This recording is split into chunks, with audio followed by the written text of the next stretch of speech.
Hola, buenas noches. Sean bienvenidos. Vamos a dar inicio a nuestra reunión interinstitucional de Asorreuma del mes de febrero. Es patrocinada por Laboratorio Lilly. Hoy vamos a tener a uno de nuestros importantes residentes de reumatología a nivel nacional, el doctor Igor. Él es residente de reumatología de la Universidad de La Sabana, quien va a estar acompañado por el grupo de docentes en cabeza del doctor John Londoño. También vamos a tener participación de otras especialidades de neumología y patología y vamos a tener un caso súper interesante. Doctor Igor Rueda, bienvenido y podemos empezar. Camilo, muchas gracias. Muy buenas noches para todos. Entonces, esta noche me complace presentar este caso clínico, sarcoidosis en época de SARS-CoV-2. Mi nombre es Igor Rueda Cárdenas, yo soy residente de reumatología y el caso proviene del Hospital Militar Central. Esta es mi universidad para que tengan la posibilidad de conocerla en algún momento. Y agradecimientos especiales al servicio de reumatología, al doctor John Darío Londoño, quien es el jefe de reumatología de la Universidad de La Sabana, el doctor Juan Manuel Bello, jefe del servicio de reumatología del Hospital Militar Central, y el doctor Jesús Giovanni Ballesteros, profe de nosotros. También agradecimientos al servicio de neumología. Para continuar, entonces, agradecimientos al grupo de neumología del Hospital Militar Central, en cabeza del doctor Gustavo Adolfo Hincapié. Agradecimientos al grupo de patología, a las doctoras María Mercedes Mendoza y la doctora María Elena Astorquiza, asimismo a la doctora Carol Viviana Saldúa. Entonces, para dar continuidad, esta es la frase que les traigo: el trabajo del maestro no consiste tanto en enseñar todo lo aprendible, como en producir en el alumno amor y estima por el conocimiento. Es de John Locke, filósofo inglés. Entonces, para dar inicio al caso, este es un paciente masculino de 38 años, natural de Cartagena, quien reside y procede de Chía. Es suboficial de la Armada Nacional y su motivo de consulta fue tos. El cuadro clínico inició en octubre del 2015, consistente en tos sin expectoración. Asociado a esto, la pérdida de peso de 5 kilogramos el mes antes de su valoración, junto con artralgias en manos.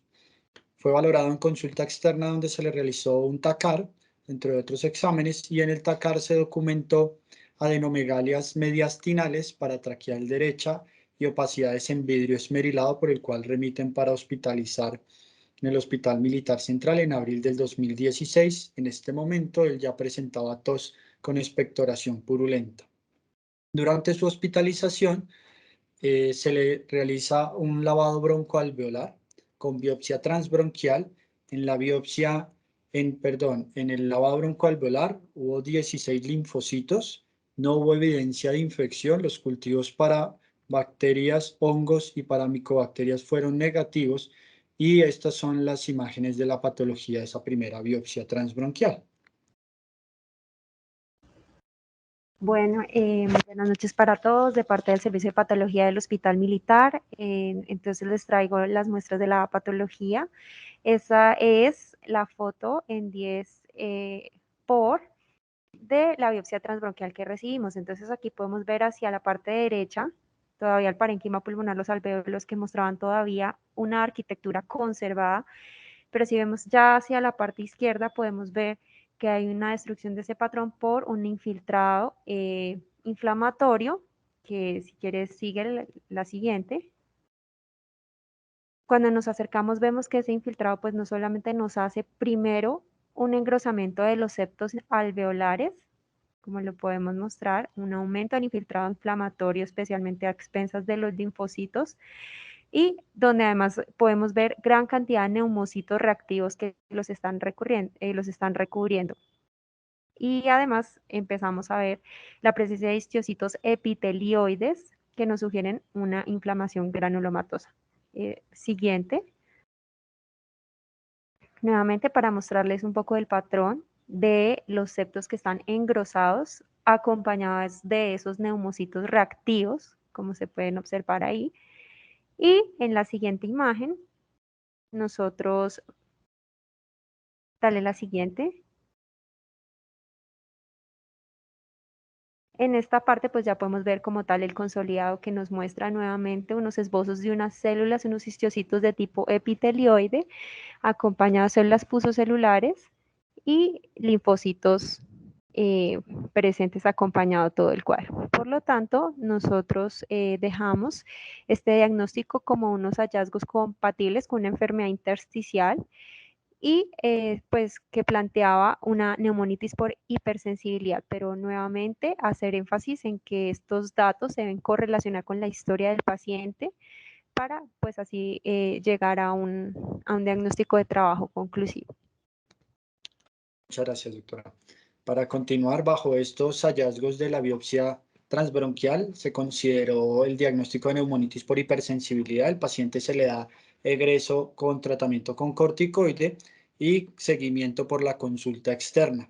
Sin embargo, hacia junio del 2016, más o menos observamos en el seguimiento aumento de las opacidades intersticiales con unas líneas, unas opacidades reticulares, como lo estoy mostrando acá, unas líneas perpendiculares a la pleura, asimismo aumento del vidrio esmerilado con respecto al tal previo, bronquiectasias cilíndricas por tracción, como lo podemos observar en estos cortes, y en otra también se evidenció áreas de panalización. Bajo estos hallazgos se considera hospitalizar al paciente para una nueva biopsia, en donde se llevó por parte del grupo de cirugía de tórax realizando una biopsia en cuña pulmonar.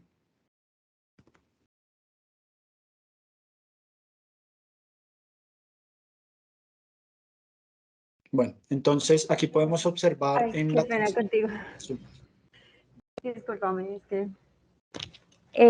bueno, en la cuña pulmonar entonces ya vemos unos hallazgos muy interesantes porque el parénquima pulmonar se encuentra ampliamente reemplazado por la presencia de esta inflamación, donde empiezan a ser protagonistas la formación de estos granulomas.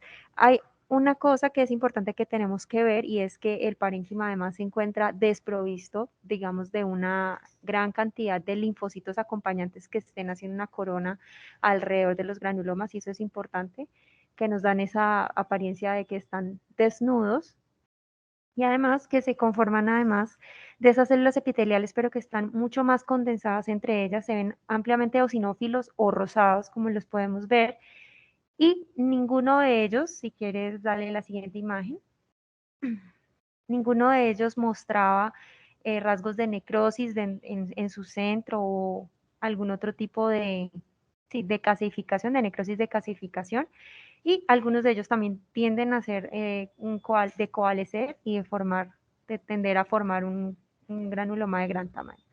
Se acompañaban también dentro de ellos de células gigantes multinucleadas y los histocitos epitelioides que les había comentado. Por lo tanto, este diagnóstico pues lo dejamos como una inflamación ya granulomatosa como tal, con formación de granulomas no asociados a necrosis, y se le practicaron todas las tinciones de rutina, especialmente ZN, PAS, GOMORI, que no mostraban presencia de microorganismos, especialmente pues de bacilos que nos sugirieran la presencia de Mycobacterium tuberculosis. Y dadas las condiciones del paciente, nuevamente nosotros lo informamos, pero se tiene que correlacionar con la clínica que se esté trabajando. Con este reporte es valorado nuevamente por el grupo de neumología y pues ellos dan su concepto. Doctor Gustavo Capié, si podría, por favor, darnos su opinión hasta este momento.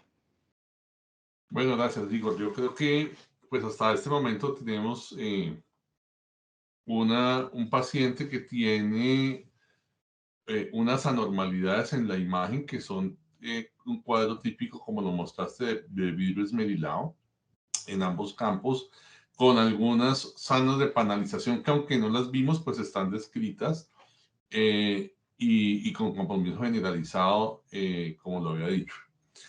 Con una primera biopsia transbronquial que nos reportan una neumonitis de hipersensibilidad y con un lavado broncoalveolar que, siendo linfocítico, pues digamos que esto está de acuerdo con el diagnóstico. ¿Qué pasa? Pues como lo decía Carol, pues esto tiene que tener una correlación con la clínica muy importante. Para no tener neumonitis de hipersensibilidad, pues tiene que tener exposición. Y la exposición definitivamente debe ser a polvos orgánicos. La mayoría de los que más preguntamos pues son aves, pero pues bagazo o cualquier otra forma de hongos, de mohos que pueda tener el paciente, que pueda tener exposición el paciente, pues nos podría ayudar a pensar si hay o no neumonitis de hipersensibilidad. Y muchas veces con el solo lavado broncoalveolar este es un diagnóstico que es preciso. Como vemos, pues esto no fue el caso. Tenemos ya una segunda biopsia donde pues tal vez el diagnóstico desde el principio era el mismo que estamos viendo. No tiene una exposición a tóxicos inhalados, no tiene una exposición a nada. Y llama la atención algo que no vimos porque veo que no se pudo recuperar la imagen, pero que sí se mencionó y es las adenomegalias mediastinales. Decir que uno tiene adenomegalias mediastinales con una neumonitis de hipersensibilidad es muy difícil. Y ahí lo más importante era pensar en otra enfermedad. Ahora, hasta ahora, claro, estamos en una reunión de reumatología, pero no le hemos parado bolas a las artralgias. El paciente consulta por artralgias. Y si tenemos artralgias con neumonitis de hipersensibilidad, no explicamos ese diagnóstico. Y sí con sarcoidosis. Entonces, definitivamente, pues nos ayuda mucho en pensar en que esto se trataba de una sarcoidosis, pero cuando se le dio tratamiento para neumonitis de hipersensibilidad, pues también uno esperaría mejoría de la sarcoidosis porque el tratamiento es esteroide sistémico. Entonces, y vemos que la target tiene un marcado compromiso intersticial, o sea, es un paciente que a pesar del tratamiento no hay mejoría y vemos que hay un deterioro importante de sus síntomas. Entonces, yo digamos que lo importante es volver a echar mano de la historia clínica, pensar que si tiene adenomegalias, pues neumonitis de hipersensibilidad no nos cabe, que si tiene artralgias hay que pensar en otro diagnóstico y este último diagnóstico que nos hace Carol posiblemente pues sí es el más adecuado para este caso. Muchísimas gracias, doctor. Entonces, bajo esta consideración, se hizo el diagnóstico de sarcoidosis pulmonar, se inició el tratamiento con corticoide oral, dosis de prednisolona de 30 miligramos día, y con el plan del retiro progresivo durante su seguimiento. Hacia marzo del 2017, el paciente ya se había logrado el retiro del corticoide, pero refería la persistencia de las artralgias en manos y asociado a esto disnea, motivo por el cual en julio del 2017 se consideró el inicio de prednisolona a dosis de 5 miligramos día y nuevamente con el plan de retiro de manera progresiva. Sin embargo, en el 2018, luego también del retiro del corticoide, el paciente nuevamente presenta tos sin expectoración, disnea, artralgia sin artritis en las manos y se consideró el reinicio del corticoide nuevamente a una dosis de 5 miligramos día. Para el 2018, en abril, se realiza esta espirometría.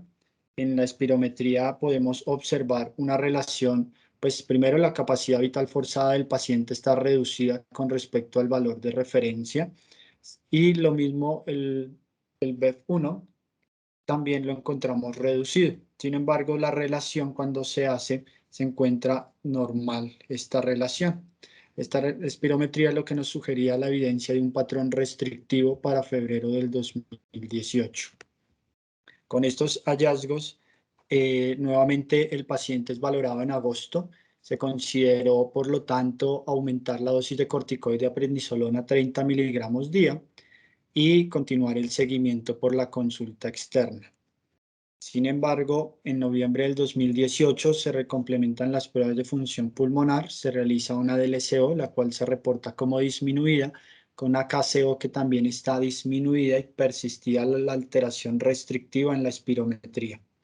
Bajo este argumento se consideró iniciar azatioprina 50 miligramos cada 12 horas en octubre del 2016, pero el paciente refiere rash de intolerancia a la azatioprina, por lo que la suspende y en el control en marzo del 2021, el paciente por dificultades en relación a la pandemia deja de asistir a controles, vuelve en marzo del 2021 y en este momento consideramos el cambio de la azatioprina o la adición de metotrexate 15 miligramos por vía oral.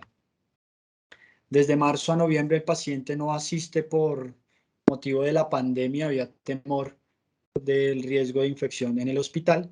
Lo volvemos a conocer por parte del grupo de reumatología del hospital en noviembre, en donde documentamos que el paciente, conforme intenta reducir la dosis del corticoide por debajo de 30 miligramos, presenta el aumento de las artralgias, hay disnea, motivo por el cual, y para ese momento estaba con 10 miligramos de metrotexate. Bajo ese argumento se consideró cambiar metrotexate a 20 miligramos subcutáneo y ser llevado a una junta para definir el escalamiento de la terapia, posiblemente con terapia biológica. En esta junta que se realiza en enero del 2022 se consideró pues la propuesta del anti-TNF, etanercept, como terapia adjunta al metrotexate, pero el paciente para esa misma fecha consulta el servicio de urgencias por tos, dolor de garganta y debilidad.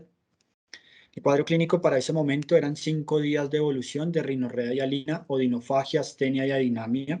Asociado a eso, 3 días antes de su consulta por urgencias, fiebre cuantificada hasta 39.2 grados, tos con expectoración purulenta y el día del ingreso cianosis peribucal. Bajo estos hallazgos fue valorado por el médico inicialmente en urgencias, quienes documentaron taquipnea, taquicardia, polipnea, regular estado general, crépitos finos en ambos campos pulmonares, asimismo de saturación al ambiente, por lo que requiere máscara de no reinhalación.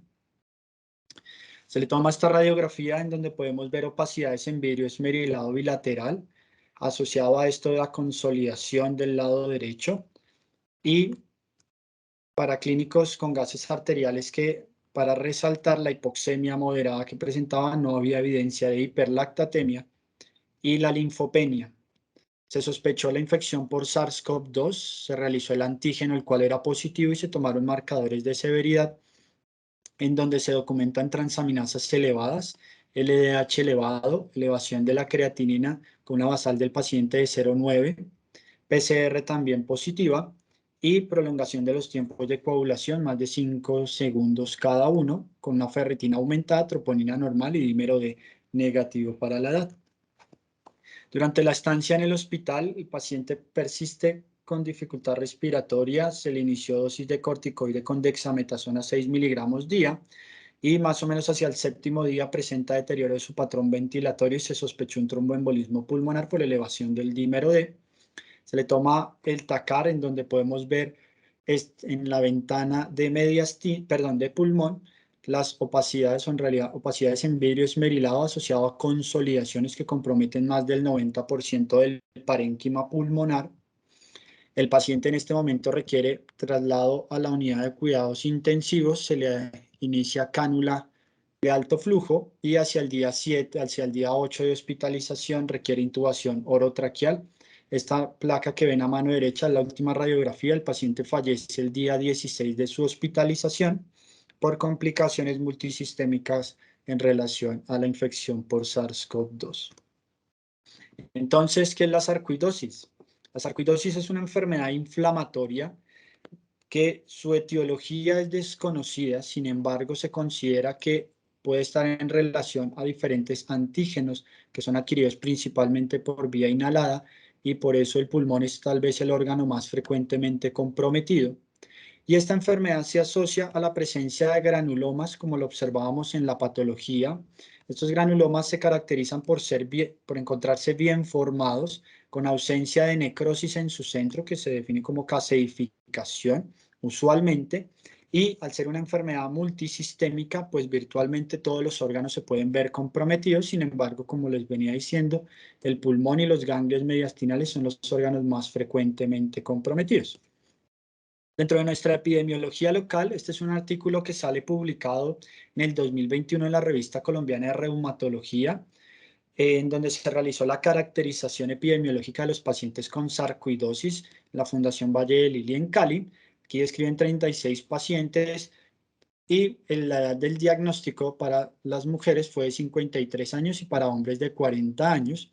Esto es muy importante. La literatura, en especial anglosajona, ha descrito una diferencia de 10 años entre hombres y mujeres para el diagnóstico de sarcoidosis, una enfermedad mucho más frecuente en mujeres, 73%, Y el compromiso cutáneo dado por el eritema nodoso, la artritis y la tos son los síntomas más frecuentemente reportados, siendo estos últimos dos los que nuestro paciente presentó previamente. Compromiso por sistemas, 65% pueden tener compromiso pulmonar, mientras que el 85% de los pacientes van a tener alguna manifestación extrapulmonar.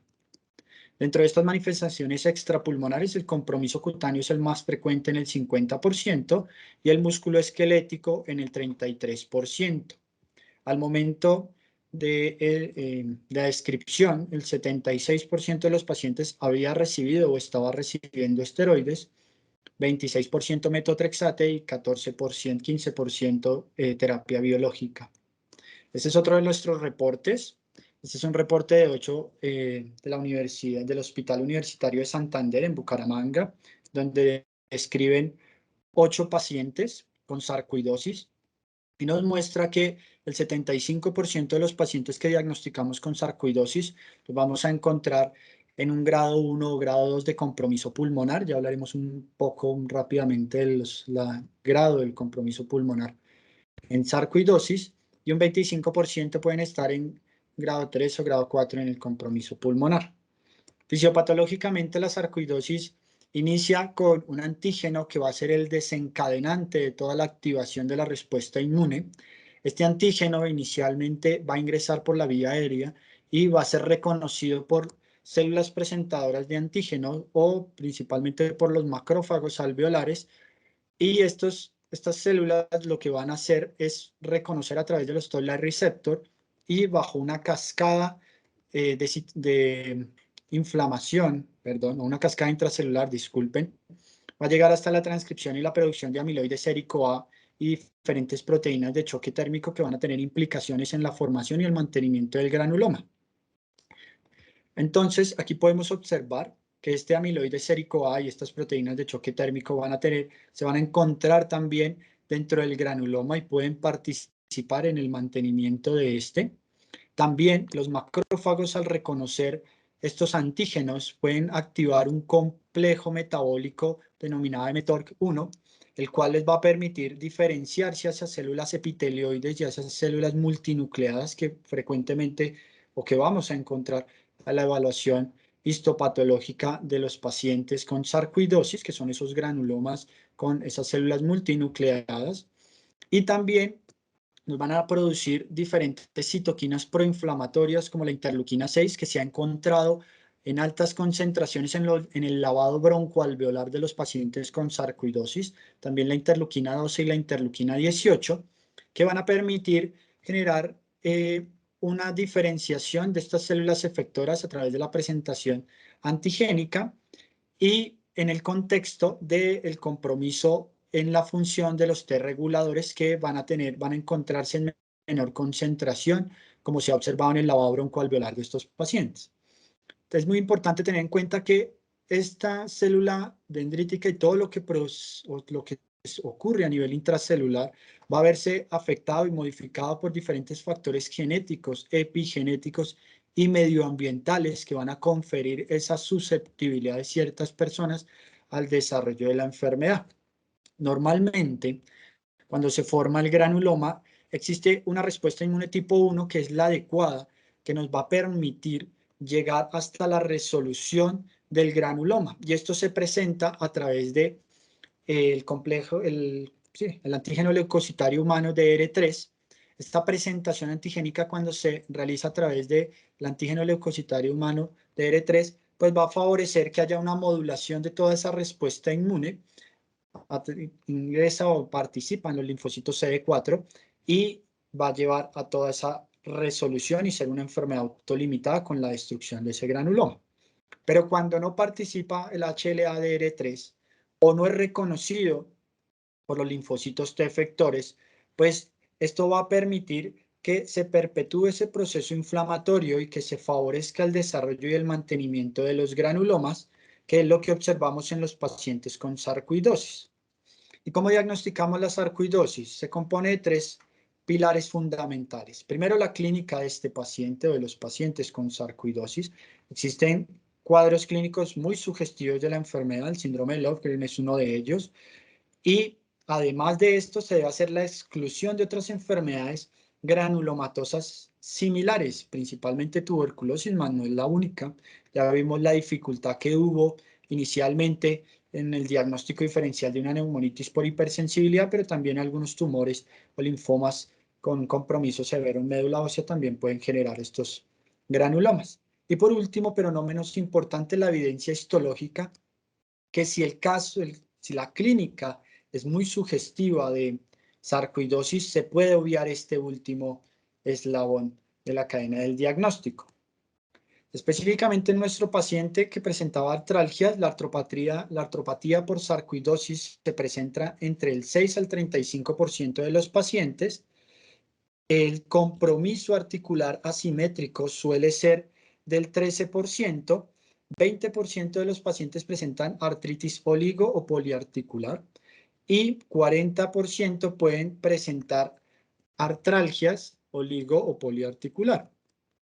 Este es un estudio que se realiza en India, en donde caracterizan los pacientes con sarcoidosis con compromiso musculoesquelético, donde describen la sarcoidosis aguda como aquella que lleva menos de 6 meses y aquella que lleva más de 6 meses se define como crónica, y podemos encontrar que hay diferencias estadísticamente significativas en el compromiso articular en los pacientes con sarcoidosis crónica, en donde tienen un mayor compromiso de metacarpofalángicas, de las rodillas, del carpo, de las interfalángicas proximales y los hombros, frente a aquellos pacientes que su sarcoidosis lleva menos de 6 meses. Esta es la clasificación SKAIN. Las clasificaciones SKAIN nos permite determinar el grado de compromiso pulmonar por parte de la sarcoidosis, donde existe un grado 0 que es normal, un grado 1 donde evidenciamos adenomegalias únicamente, grado 2 donde ya no solo hay adenomegalias sino cambios en el parénquima, en la grado 3 ya vamos a encontrar solo los cambios en el parénquima sin evidencia de fibrosis o las adenomegalias, y el grado 4 vamos a encontrar fibrosis. Y esta clasificación es importante porque más o menos entre grado 1 y grado 2 va a ser la mayor proporción de pacientes que vamos a encontrar con sarcoidosis pulmonar, que es parte de nuestra epidemiología local, como lo veíamos previamente. Y asimismo, la resolución sin necesidad de tratamiento va a ser mucho mayor en estos pacientes frente a aquellos pacientes en donde se encuentra un grado 3 o un grado 4, en donde en grado 3 puede llegar hasta el 20% sin tratamiento, y por eso esta es una de las herramientas que nos puede ayudar a definir o no la terapia para estos pacientes. Ya para ir concluyendo un poco, en el contexto de la pandemia se han hecho varias descripciones de casos de pacientes con sarcoidosis y los resultados que han tenido en relación a la infección por SARS-CoV-2. Entonces se ha descrito que los pacientes con sarcoidosis, la mortalidad 30 días, 60 días, la hospitalización general, la hospitalización en UCI, la necesidad de ventilación mecánica, la lesión renal aguda y la terapia de reemplazo renal son mucho mayores y son estadísticamente significativos cuando no se ajusta por comorbilidades. Sin embargo, cuando se hace el ajuste por comorbilidades de estos pacientes, pues estos hallazgos ya no son estadísticamente significativos. Y esto lo que nos sugiere es que los pacientes con sarcoidosis tienen una alta carga de enfermedad que condiciona el pronóstico, y más en el contexto de la infección por SARS-CoV-2. Y ya para concluir, ¿qué opciones terapéuticas tenemos en el contexto de un paciente que tiene sarcoidosis y COVID? Pues lo que tenemos son reportes de casos. En realidad, la mayoría de los estudios lo que hablan son descriptivos de los pacientes, cuál era la terapia que tenían al momento de la infección por SARS-CoV-2 y si se hospitalizaban o no, y si se hospitalizaban, cuáles eran sus desenlaces, principalmente muerte o egreso. Pero en este paciente que requirió ventilación mecánica, existen algunos reportes de caso en donde se ha evaluado dosis altas de corticoide, y el recovery, específicamente en el contexto de SARS-CoV-2, nos dice que parte de la terapia estándar de un paciente con COVID que requiera hospitalización, oxígeno por cánula, oxígeno o soporte ventilatorio, es el corticoide, que es algo que recibió nuestro paciente. Y reportes también del recovery y algunos reportes de caso han hablado que el tocilizumab dosis de 8 miligramos por kilo, y se puede repetir una segunda dosis a las 12 a 24 horas. Disminuye la mortalidad de los pacientes con sarcoidosis e infección por COVID que requieren ventilación mecánica. Reportes también de casos muy puntuales, menos de 4 casos, hablan de que el uso de baricitinib, un inhibidor del JAK, también puede ser de la vía JAK-STAT, perdón, puede ser una opción en estos pacientes. Ya ha demostrado que reduce el tiempo de hospitalización, asimismo la mortalidad por COVID-19 en los pacientes con sarcoidosis. Entonces, ¿qué podemos concluir de este caso? Primero, en nuestro medio, pues esto es una enfermedad que probablemente tengamos conocimiento todos, sin embargo no tenemos una gran descripción como en otras poblaciones, especial en Estados Unidos, Japón, Europa, pero nuestras características se parecen mucho a los reportes grandes que se han hecho, principalmente a los de Estados Unidos, que los pacientes con SARS-CoV-2 tienen una alta carga de enfermedad, y no solo por la misma sarcoidosis, aquellos que se vuelve esta sarcoidosis se perpetúa en el tiempo y no resuelve, que es una pequeña proporción, pero además de eso, por ese proceso inflamatorio se asocian otras enfermedades, principalmente enfermedades cardiovasculares que les confieren un mal desenlace, un mal pronóstico en el contexto de COVID. Y por último, esta es una consideración para la discusión, el uso de tocilizumab como parte de la terapia pacientes con sarcoidosis y COVID severo, entendiendo que el tocilizumab tiene cabida en los pacientes con enfermedad severa por COVID que requieren hospitalización y estancia en UCI. Y eso es todo. Muchísimas gracias. Doctor Igor Rueda, muchas gracias por la presentación, excelente presentación. Las enfermedades granulomatosas inflamatorias siempre van a ser fascinantes y cuando hay comorbilidades, pues son mucho más llamativas. Creo que abrimos la discusión. Si el doctor John Londoño, el doctor Ballesteros o algún otro docente o alguno de los participantes quiera hacer alguna intervención, son bienvenidos. Las preguntas, las intervenciones, están abiertos los micrófonos para todos. Yo quería hacer una intervención, si me lo permiten ahorita, sobre los diagnósticos diferenciales, porque desde chiquitos, desde el pregrado, nos han enseñado que el diagnóstico diferencial de la sarcoidosis más importante es la tuberculosis. Y eso es verdad, pero en la patología. ¿Por qué? Porque da granuloma. Y porque ahí es donde el patólogo debe ser, pues tener todos los sentidos agudizados para poder diferenciar en si este granuloma sin necrosis de caseificación, que es lo típico, tiene que ver o no con una enfermedad por sarcoidosis, o es más bien una enfermedad por micobacteria que podría verse también sin necrosis, y que siendo nuestro país un país de alta prevalencia, de media prevalencia de tuberculosis, pues si uno ve granulomas uno debe pensar en la patología, en ello, y por eso los patólogos deben ser muy precisos en hacer el diagnóstico de esto. Entonces, el diagnóstico diferencial en la patología sí es la tuberculosis, pero en la clínica no. El diagnóstico clínicamente, pues el paciente consulta cuando hay compromiso pulmonar por síntomas respiratorios, casi siempre disnea, y el diagnóstico diferencial pues es la fibrosis pulmonar o cualquier enfermedad intersticial. Y así tenemos que verlo, porque cuando estoy hablando solamente de compromiso pulmonar, no hemos visto el compromiso extrapulmonar. Y cuando vemos imágenes como las que nos muestra Igor o como las que nos describen, pues depende. Si lo que tenemos es sarcoidosis con compromiso de adenomegalias mediastinales, pues ahí caben los diagnóstico diferencial como los linfomas o como cualquier otra enfermedad que nos dé enfermedad con adenomegalias mediastinales, y la tuberculosis ganglionar podría ser una de ellas, siendo que la tuberculosis no es la causa más frecuente de tuberculosis extrapulmonar en nuestro medio. Pero cuando tenemos compromiso intersticial como el que ya vimos en este paciente, donde el vidrio esmerilado es importante, antes de COVID decíamos que si hay vidrio esmerilado tendríamos que pensar en neumonitis de hipersensibilidad, y por eso cuando empezamos esto pues no era tan descabellado pensar en que el diagnóstico diferencial podría caber. La neumonía intersticial no específica algunas otras formas de neumonía intersticial, y si ya está en fase fibrótica, pues no es fácil diferenciarlo con compromiso fibrótico.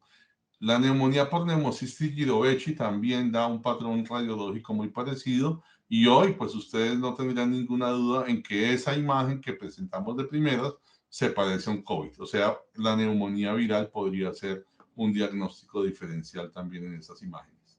Esa es la intervención que yo quería hacerles. Muchas gracias. Muchas gracias a usted, doctor.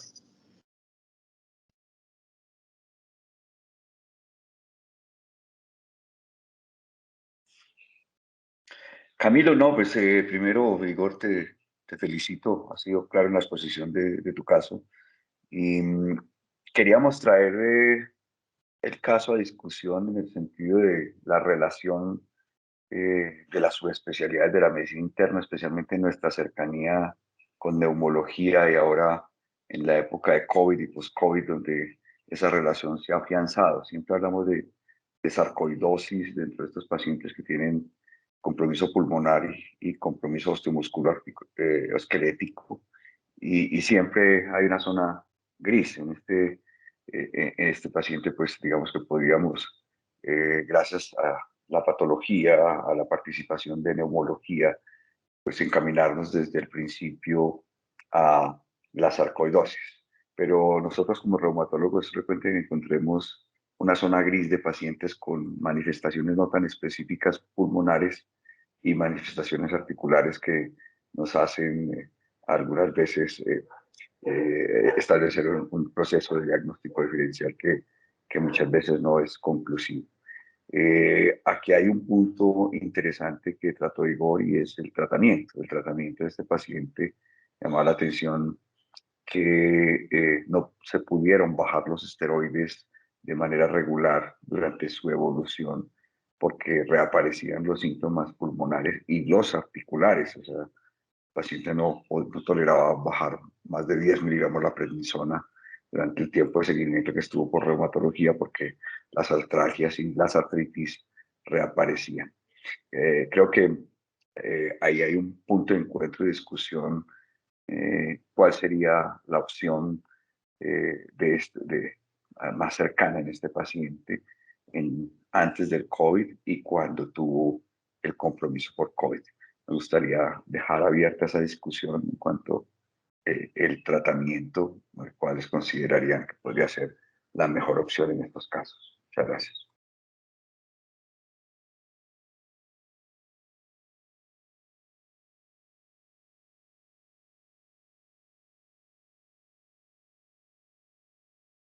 Hay una pregunta en el chat, que es ¿qué etnia tenía el paciente? El paciente era de raza mestiza, fue la descripción que tenemos al ingreso de la UCI.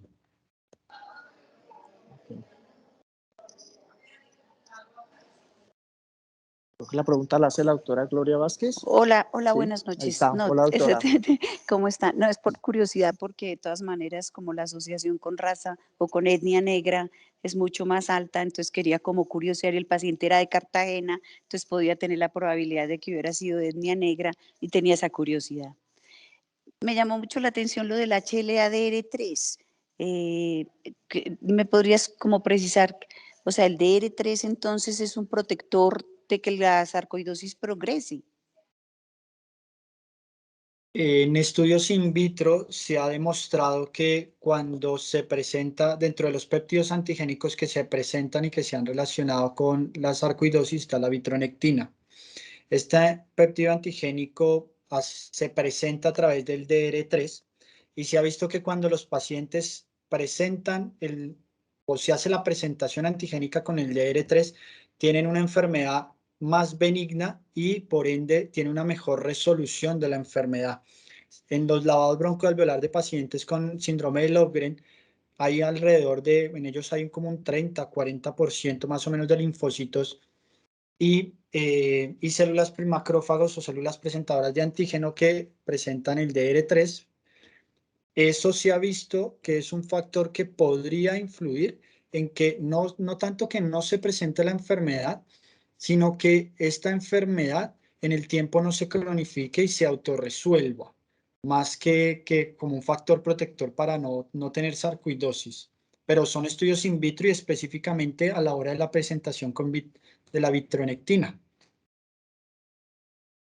Ok, mil gracias, gracias.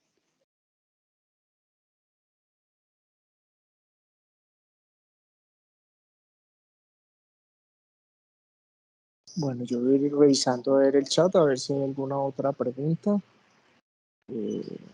Felicitaciones, un gusto verlo, doctor Hincapié. ¿Alguien quiere abrir su micrófono y realizar alguna intervención o algún aporte acerca del uso del tocilizumab, especialmente en pacientes con comorbilidades, como en este caso?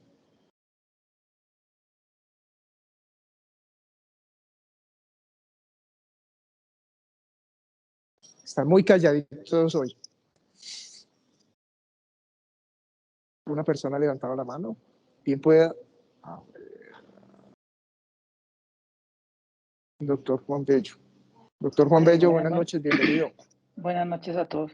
Pues felicitaciones a Igor por este caso, es muy interesante, dado que, como decimos en los casos de reumatología, pues nosotros leemos a diario cómo son las manifestaciones de cada una de las enfermedades, pero nos generan retos cuando se sobreponen enfermedades y en este caso infecciones virales. Entonces, así como lo mencionaba el doctor Hincapié, siempre va a ser difícil distinguir las manifestaciones puras de la sarcoidosis frente a infecciones virales como SARS-CoV-2, Pneumocystis jirovecii, y cómo dentro de la indicación que tiene tocilizumab para ciertos casos, para prevenirlo, el requerimiento de ventilación mecánica, tanto invasiva como no invasiva en SARS-CoV-2, de cierta forma mediando los mecanismos de lo que normalmente el tocilizumab, que bloquea la interleuquina 6, podría ser un mecanismo aparte del SARS-CoV-2 en estos pacientes con sarcoidosis. Es una evidencia muy preliminar, solo un reporte de casos no es suficiente pues, para generar propuestas a futuro, pero pues genera mucha controversia con respecto al papel que a futuro en este tipo de enfermedades, especialmente sarcoidosis y interleuquina 6, pudiera servir. Anteriormente en espondiloartritis el anti-TNF no era una alternativa, dada la baja expresión del TNF en las sacro ilíacas, pero bueno, ya vemos que pueden servir, entonces pues se abre la hipótesis que a futuro se confirmará o se descartará con estudios de acuerdo a fase 3 o estudios de experiencia real que nos pueden dar. Yo creo que con la experiencia que hemos tenido con SARS-CoV-2, dentro de cada uno de los escenarios que se ha utilizado el tocilizumab, en contexto a la comorbilidad que podamos estar tratando el tocilizumab, que tenga afección el paciente, podríamos encontrar evidencia indirecta de qué otros usos se puede utilizar este tipo de moléculas. Y de nuevo, felicitaciones a Igor por la multidisciplinariedad que presentó el caso con el doctor Hincapié, con el grupo de patología, y muchas gracias por su participación y felicitaciones. Muchas gracias, doctor Juan Bello. Vamos a revisar nuevamente el chat.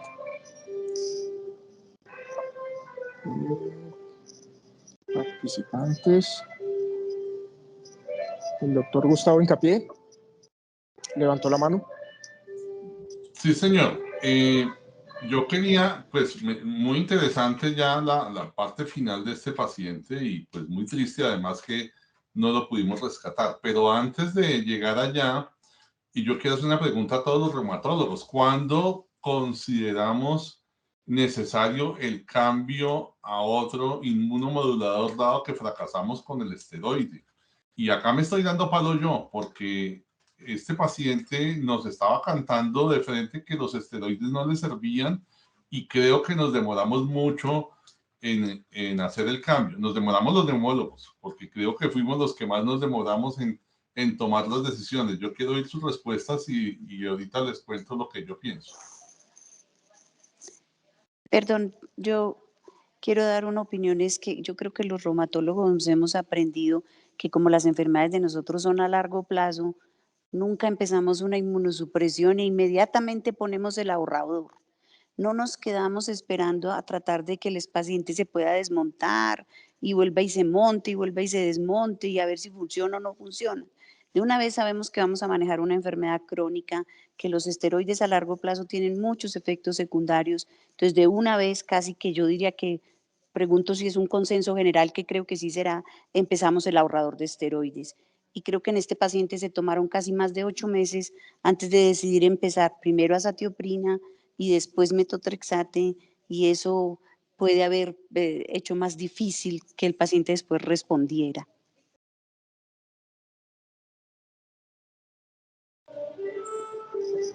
Gracias, doctora Gloria. ¿Alguien más quiere hacer alguna intervención con respecto a esta parte de los inmunosupresores? En el chat, Giovanni coloca, el doctor Londoño plantea la discusión en relación con no poder disminuir el esteroide por reinicio de síntomas en este caso.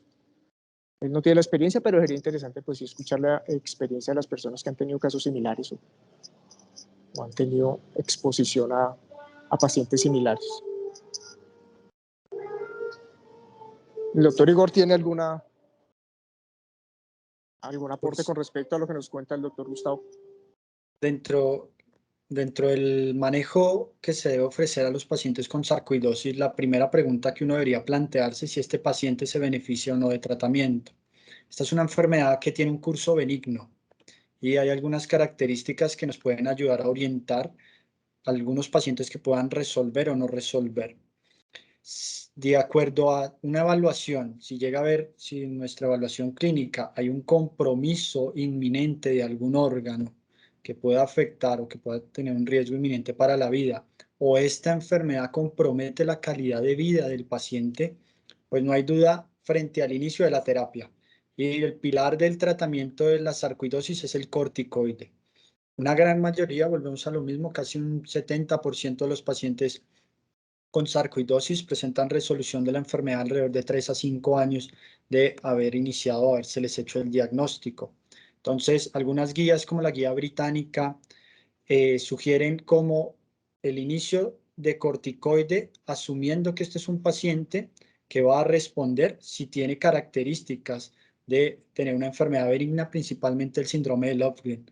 Pero si vemos algunas otras características adicionales, como un mayor compromiso sistémico, en ellos sí deberíamos evaluar la posibilidad de adicionar un DIMAR convencional. Ahí sí la discusión estaría si azatoprina o metotrexate, cualquiera de los dos puede ser considerado como una segunda línea, pero con el objetivo de la reducción del corticoide, por lo que hablaba la doctora Gloria, o sea, el corticoide a largo plazo y a las dosis que se deben utilizar, dosis de alrededor de 40 miligramos de corticoide de prednisolona o equivalentes, pues va a tener repercusiones si los dejamos más de 3 meses en la densidad mineral ósea o en mayor riesgo de enfermedades asociadas infecciosas o de depresión o alteración del sueño. Entonces sí creo importante que para definir si iniciar o no iniciar, está importante el riesgo, el compromiso sistémico, asimismo el compromiso en la calidad de vida de este paciente, y si decidimos iniciar el corticoide y vemos que este es un paciente que tal vez no vaya a evolucionar bien porque no es un síndrome de Lofgren, sino tal vez una sarcoidosis cutánea o en realidad es una sarcoidosis gastrointestinal, principalmente hepática, pues podríamos, o cardíaca, podríamos considerar adicionar un DIMAR a la terapia con el objetivo de la reducción progresiva del corticoide.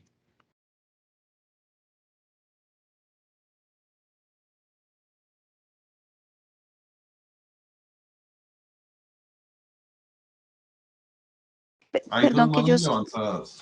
Perdón que yo sea tan metida, pero no uses mejor la palabra DIMAR aquí, porque aquí no es DIMAR, sino ahorrador de esteroide. Ok, un inmunosupresor ahorrador de esteroide. Sí, doctora, disculpe. Sí, señora.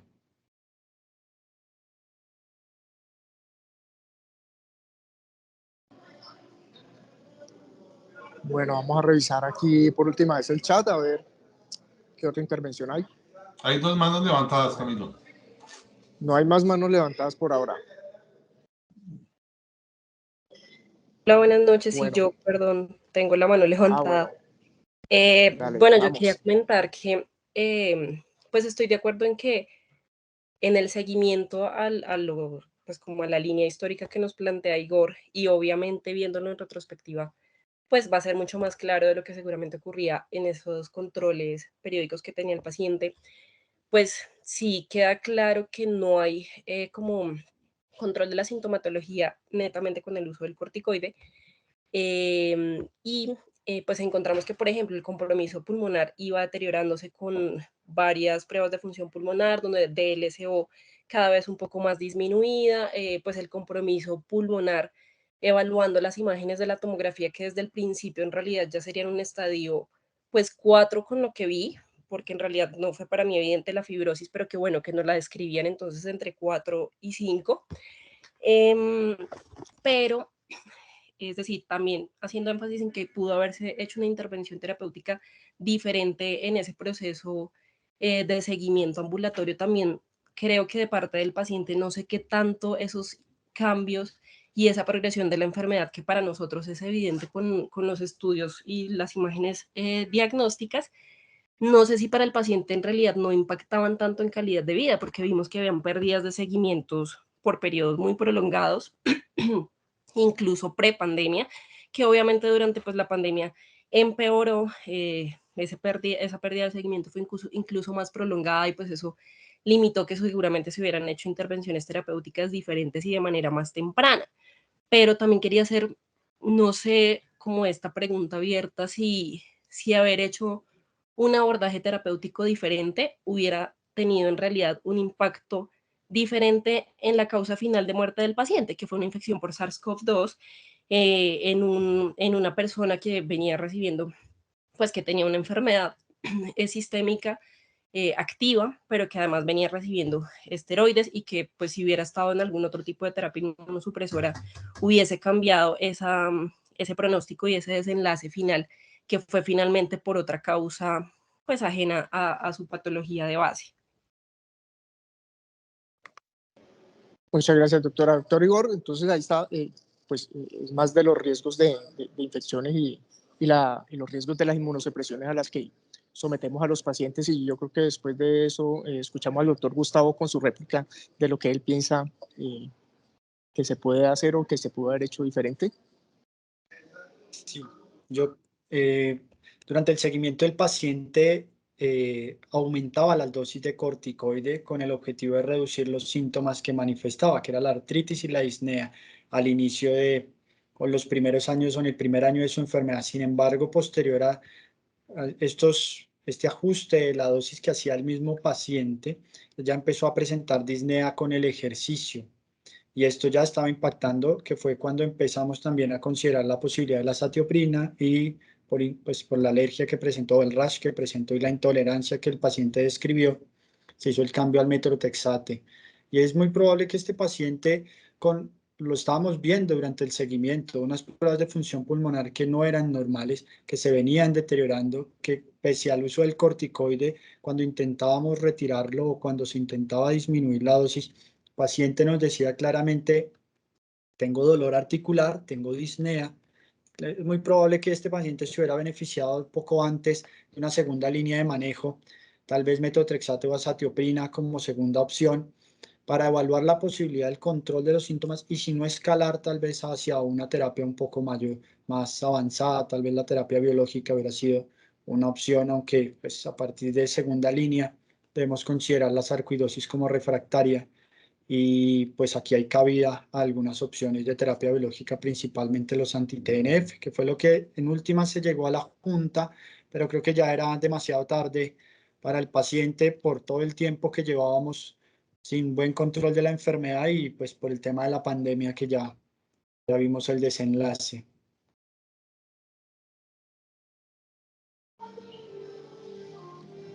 Muchas gracias, Igor. Doctor Gustavo.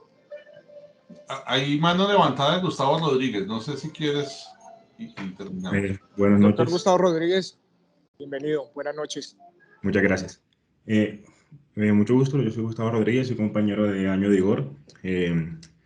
Una de las razones para darle tratamiento solo con corticoides a los pacientes con sarcoidosis es que en la mayoría de los casos hay una autorresolución de la enfermedad, especialmente cuando tiene un estadio 1 de Scaling.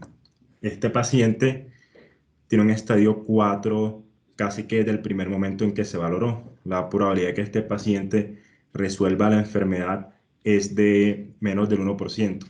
Entonces, poner un tratamiento con corticoides solo a un paciente que de entrada tiene una probabilidad muy alta de tener una enfermedad crónica, nos pudo haber llevado a iniciar de forma un poco más temprana el tratamiento con un ahorrador de corticoides, evidenciar de forma más temprana que no hubo una respuesta a este y adicionar el manejo biológico de forma oportuna con un anti-TNF y de pronto se puede haber tenido un resultado diferente. Pues lo agrego como una retroalimentación en mi revisión del caso. Muchas gracias. Muchas gracias, Gustavo. Giovanni, buenas noches. Hola Camilo, ¿cómo estás? Buenas noches a todos. No, quería comentar, a veces es muy difícil poder evaluar si el paciente con otro tipo de terapia hubiera tenido un desenlace diferente al desenlace que tuvo con una comorbilidad, muy seguramente tal vez por estar predispuesto, o en fin. Pero es que en nuestro medio algo que nosotros olvidamos y es independientemente de las barreras propias que pone el sistema, así uno le diga al paciente, mire, búsqueme, yo le doy una cita extra, no se preocupe, nos puede encontrar acá en la oficina o acá en este consultorio. El paciente tiene una cantidad de cargas indirectas que uno no alcanza a medir en la consulta, no tienen para el taxi, no le llegó el Transmilenio, el paciente está discapacitado y no tiene quien lo acompañe, o es cabeza de familia y prefiere invertir esos 2 pesos en otro tipo de cosas y aplazar su salud. Entonces yo creo que una de las cosas que también nos debe quedar de estos casos, y yo sé que siempre lo hablamos en situaciones como estas, es que nuestros equipos de reumatología no solamente tenemos que trabajar en línea con otras especialidades, sino necesitamos un apoyo casi que incondicional de psicología y trabajo social para evaluar esas cosas que a veces incluso nos llamando al paciente no alcanza a ver en la consulta, y que definitivamente, si ustedes me preguntan, esas cosas, y todo lo hemos vivido, terminan impactando igual o más que la misma carga genética o la susceptibilidad a infecciones u otras cosas. Y no lo podemos medir, y uno se da cuenta de esto porque cuando un paciente, me pasó una vez, un paciente reumatológico falleció por una infección oportunista, cuando va a trabajo social y hace en qué condiciones vivía el paciente, qué tipo de cama tenía, todas estas cosas, es cuando uno se da cuenta que definitivamente hay otras condiciones que impactan en el desarrollo de la enfermedad que uno nunca. Por lo demás, no, Igor, muchas gracias, te felicito, muy buena revisión. Giovanni, muchas gracias. Sí, y ahí yo les hago una invitación, es que en muchas de nuestras instituciones tenemos disponibilidad y hacer una medicina transdisciplinaria con lo que es cuidados paliativos. Y cuidados paliativos en estas enfermedades crónicas, en estas enfermedades que son severas, que son importantes, nos pueden dar la mano con la parte de psicología, trabajo social y todo eso. Entonces sí es muy importante que conozcamos todos los equipos de trabajo de nuestras instituciones para así apoyarnos y darle lo mejor a nuestros pacientes. Ahora sí creo que la réplica del doctor Gustavo. No, yo quería oír la opinión de ustedes porque, como lo dijo María Alejandra, como lo dijo Igor, como lo dijo Gustavo, con quien estoy completamente de acuerdo, pues desde el principio estábamos ante un paciente muy grave.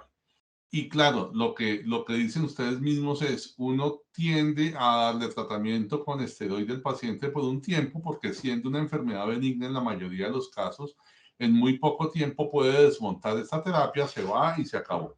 Y entonces desde el principio queríamos desmontar terapia de esteroides con este paciente y así se vio y así por lo menos fue la evolución, con lo que no estoy de acuerdo. Si uno no tiene pruebas de función pulmonar y solamente metiéndome con el pulmón, si las pruebas de función pulmonar son anormales, y en este caso una difusión tan anormal y una alteración restrictiva que empeoró y que la tendencia al empeoramiento fue progresiva, con deterioro de difusión por debajo del 40%, estamos ante una enfermedad muy grave que se va a fibrosar y va a terminar en fibrosis pulmonar en muy poco tiempo y ya va a ser refractario. Porque así tengamos terapia de reemplazo, ya el pulmón se perdió y lo único que iba a quedar era trasplante de pulmón en poco tiempo. Entonces, nunca estuve de acuerdo con esta decisión de estar desmontando esteroides o de planear la disminución de los esteroides como se mencionó en la evolución. Este paciente tenía desde el principio una clara indicación de tratamiento crónico, como lo dijo la doctora Gloria, y que muy seguramente desde el principio sabíamos que necesitábamos un cambio a un segundo inmunomodulador o posiblemente a un tercero.